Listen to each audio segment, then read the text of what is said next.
Hi, and welcome to HSC. Today we're going to be going over the lesson of sound. Now, most of you already know what the basis of sound is, which may seem like a review for most of you. However, there's actually more stuff added to it that you may not know about as you watch this video. How does sound work? Let's take our analogy with light waves, since sound waves and light waves have a lot of similarities in common.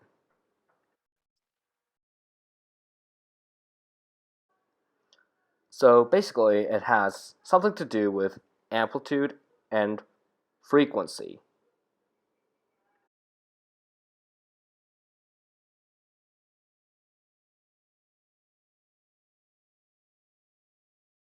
So as this amplitude increases, the loudness goes higher. And as the frequency increases, the pitch changes and becomes larger. Amplitude controls the loudness, while frequency controls the pitch of the sound. Let's go with the example.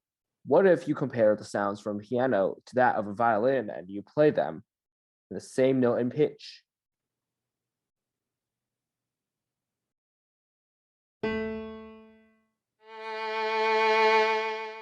So basically, so you can see that they both have the same amplitude, the same loudness and frequency because I'm playing the same note with different timbre. So before we get to the timbre, let's get to the review of amplitude, frequency, and period. So amplitude is a measure of its change in a single period. Frequency is a number of cycles per second. Period is time in seconds for one cycle.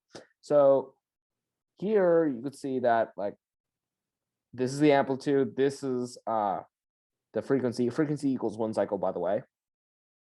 And this is the, yep. And period is basically like 1 over the frequency. Okay, so timbre is just basically the tone quality or tone color. And it distinguishes the pattern of sound waves in the one instrument with another instrument. They're often described as sharp, round, brassy, and bright, and there's a lot of variation between different wave patterns, which explains the reason why the violin and piano have different sounds, even if they're playing the same note. And here's the harmonic frequencies. So they're basically frequency waves that increase the size. And let's start with 440 hertz.